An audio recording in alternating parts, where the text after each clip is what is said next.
Hi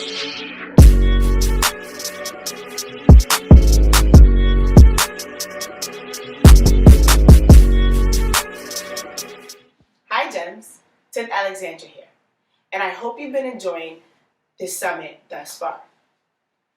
I want to first start out with a question. What do you think are the most commonly made fitness goals or resolutions? They usually stem around getting in shape, staying in shape, eating healthier, or creating better eating habits. What usually follows these actions are a trip to the gym and a trip to the grocery store. Whether it is creating or getting a new membership, or finally deciding to use the membership that you've been paying for the last year, going to the grocery store and grabbing all the things that you've ever heard anyone say are healthy and good for you to eat, even if you don't like them. After about 3 or 4 weeks of being in the gym, eating foods that you don't care for, your body feels sore and you become unmotivated. You no longer want to continue to pursue this goal of getting or staying in shape or eating healthy because it's not giving you stress. You move on to a goal or a resolution of yours that is way less stressful. And what happens is that by the end of the year, you're sitting down and reflecting on the things that you've accomplished this year. You realize, wow, I said I wanted to get in shape. I said I wanted to eat healthy. How come I didn't achieve that? That was me. And I went through that cycle for about 1 to 2 years, continuing to, really think real hard about wanting to get to this goal of eating healthy and being healthier, overall fitness and wellness. But I never achieved it. Not to say that I didn't make it to the gym for the rest of the year. I did. Usually it was, all right, I'll start back up, 3 more weeks, going in, and somehow, some way, I would get sick. I started to say I was allergic to the gym. That had to be the reason, right? It didn't motivate me to want to continue to work out. I also didn't have that much fun working out.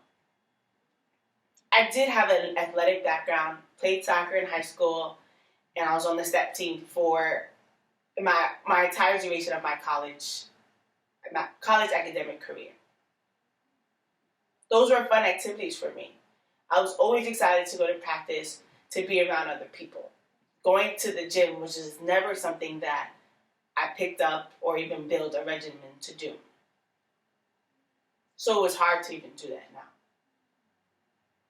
Even participating in challenges that, I saw other fitness professionals post, or, buying a 4-week challenge from another fitness professional, nothing seemed to really keep me motivated.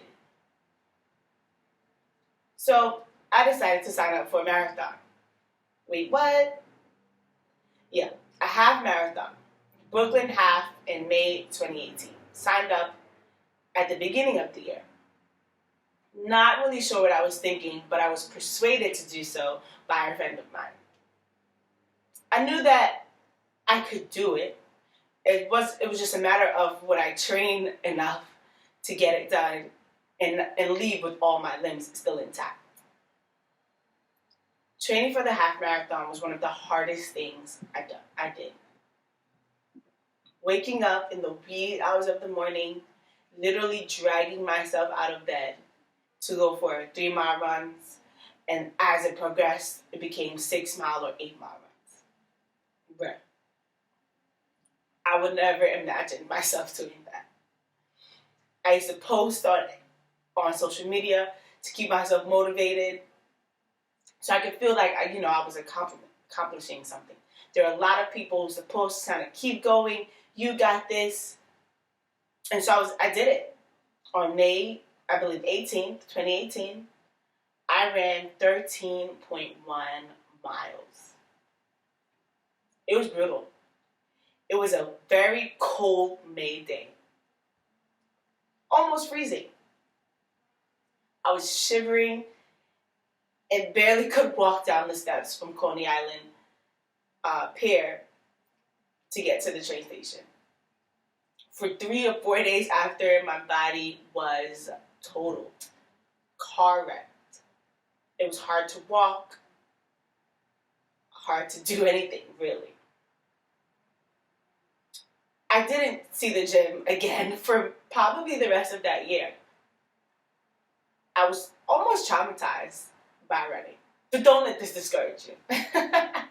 My experience was like that, but yours can be different. And hopefully, after this presentation, it will be different. What I did next may surprise you. I was persuaded and I signed up for a Spartan race. Sounds worse than the half marathon, doesn't it? But it wasn't. It was only 3 miles and there were obstacle courses in between. So it wasn't just a straight run of 3 miles. And I also did with a group of people, which made it even more easy and kept me motivated throughout the entire journey. I think running the Spartan race was one of the catalysts for me to continue on to my fitness goals. Later on that year, or even the next year, I did it. Got the summer body that I wanted, even went as far as taking pictures to show it off. Why not? I worked very hard for it.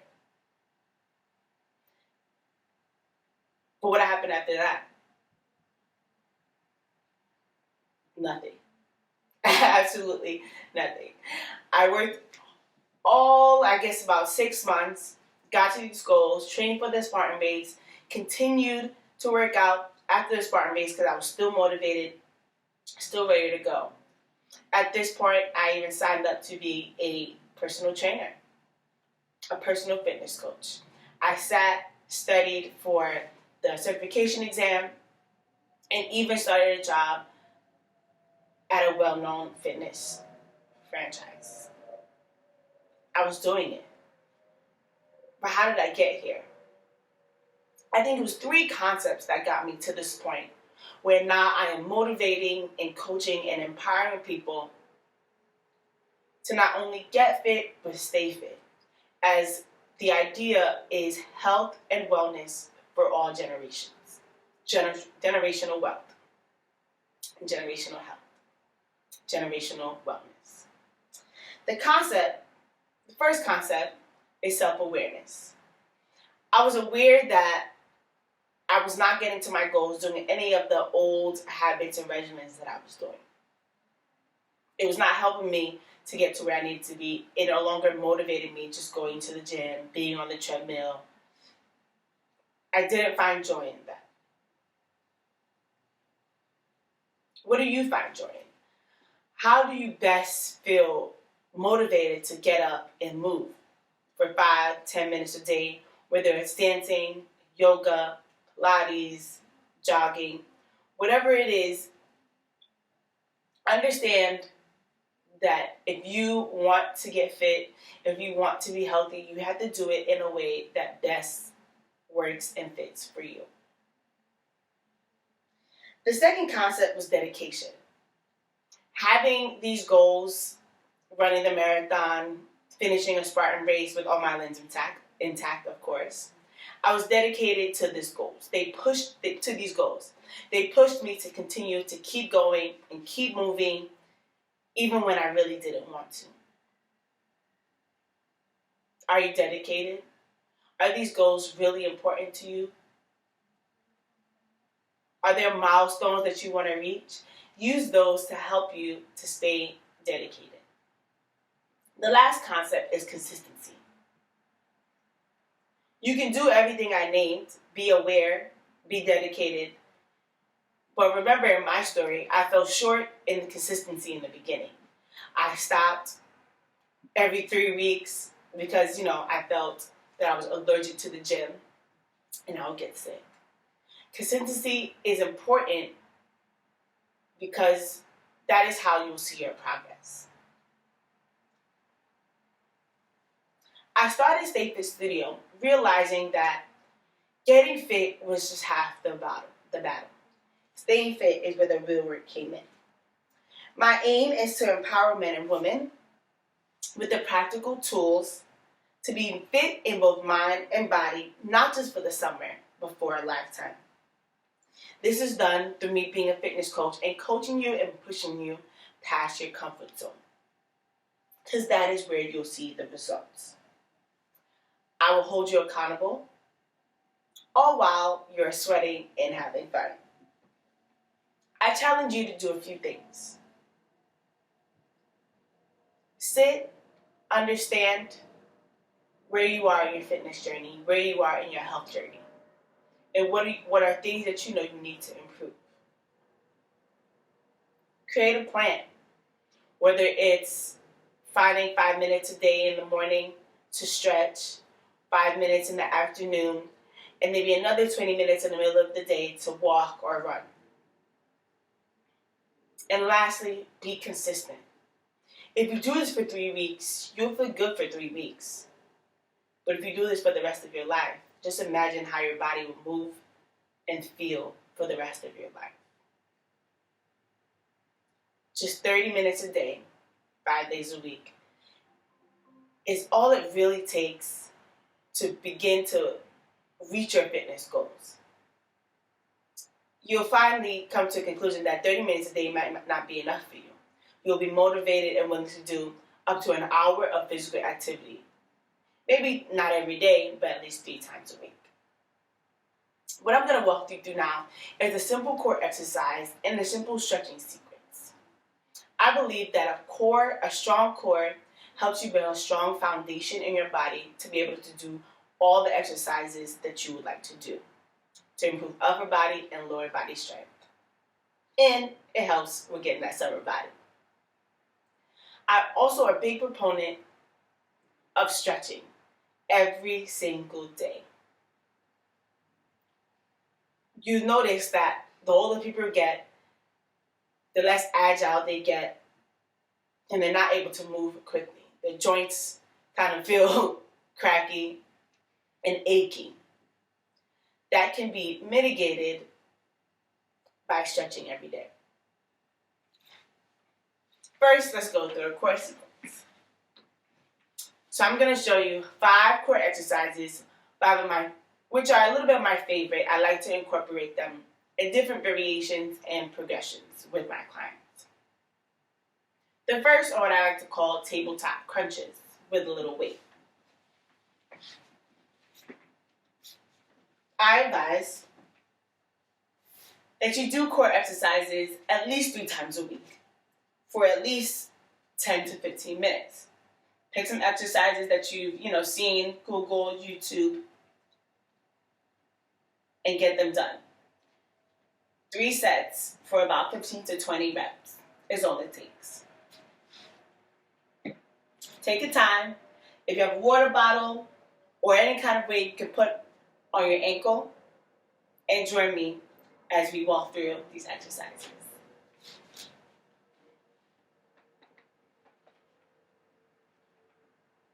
You want to make sure that there's a 90-degree angle from your hips to your ankles. Nice little L shape.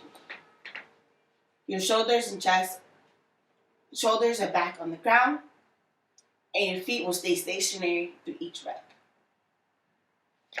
1, 2, 3, 4, 5, 6, 7, 8, 9, 10. 1 down, 4 to go. What most people don't normally do when they're doing core exercises is breathe. It is very easy to forget to breathe because maybe the exercise may be a little difficult for you. But I promise that breathing will help you get through each and every exercise to the best of your ability. One of my next favorite exercises is a dead bug with a stability ball.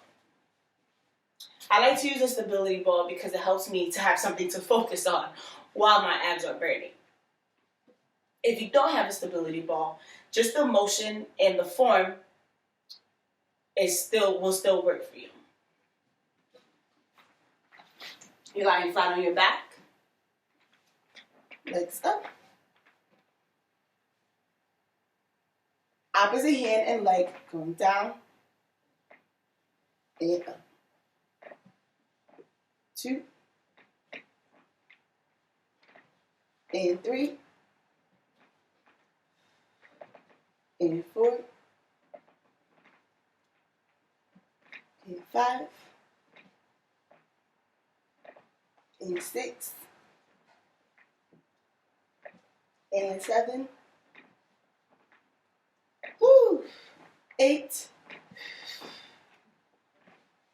9, and 10. Those are a silent killer. The next exercise I'm going to show you are Russian twists, commonly known. But if you can, I want you to find a weighted object, even if it's a water bottle, which is usually helpful, a pillow, something to keep your, again, focusing your weight on. Legs in the air, side to side for 10. 1, 2, don't forget to breathe. 3, 4, 5, 6, 7, 8, 9, and 10. How was that? You guys still with me? 2 more exercises to go. The next exercise is reverse crunches. And what they are is instead of your upper body doing the work, your legs are the ones that are moving while your upper body is staying stationary. You're lying flat on the ground, legs in tabletop position, down, heel tapping the ground, and back up. 2, 3, 4, 5, 6, 7, 8, 9, 10. How you feeling? How's your core feeling? Not too bad. Last exercise I like to do are planks. Isn't it your favorite? It is mine. We're going to plank for about 30 seconds. The idea for planking, again, is breathing. You want to make sure that you have a steady breath while you're going through exercise. There's always a point where your body starts shaking and shivering, but it's important to push past that. Mind over matter, pushing past your comfort zone to get to your goals. Gonna set my timer here. Ready? And go.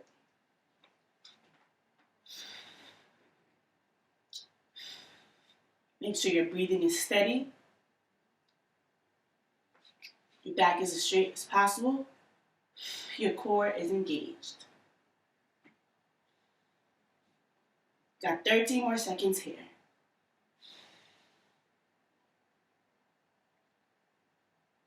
5, 4, 3, 2, 1.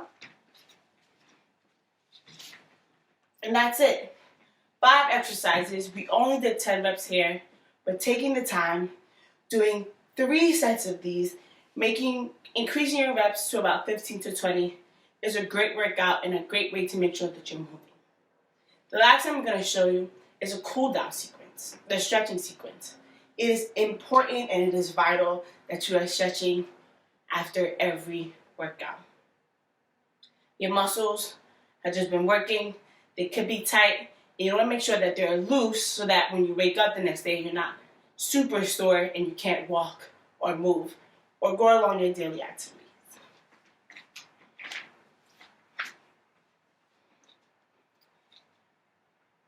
Raise your hand up and you're bending over. You're going to sit in each position for about 20 seconds. or as long as you can. You're going to walk yourself out to lovely plank yet again.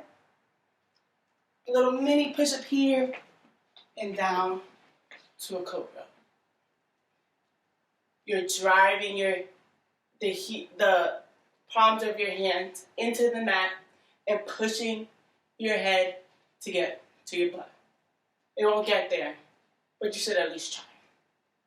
What we're doing is stretching our core as well as our lower back.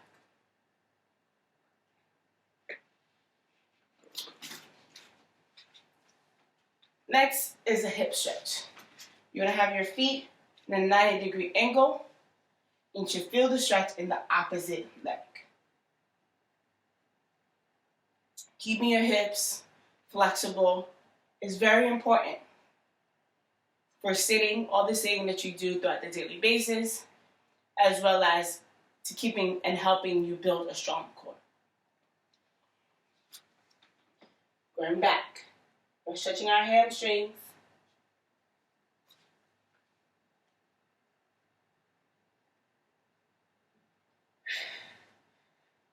Make sure you're breathing the entire time. Same thing on the left side.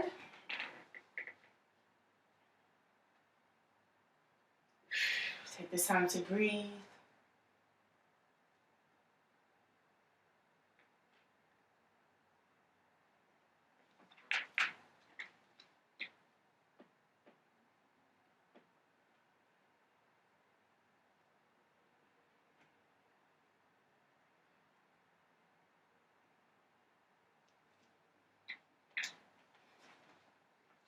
Back into the quadruped position, into a downward dog, and walk yourself slowly back up to standing, your head being the last thing to get on. I hope you enjoyed the presentation today of Stay Fit Studio. Hope that you walk away with something that you can implement today, tomorrow, and for the rest of your life. Remember, just 30 minutes a day, 5 days a week, can help you to stay motivated and kickstart your progress towards your goals. If you need help, need a fitness coach, someone to push you past your comfort zone, have a little bit of sweat, and have lots of fun, you know where to find me. StayFitStudio@gmail.com. See you soon. Thanks.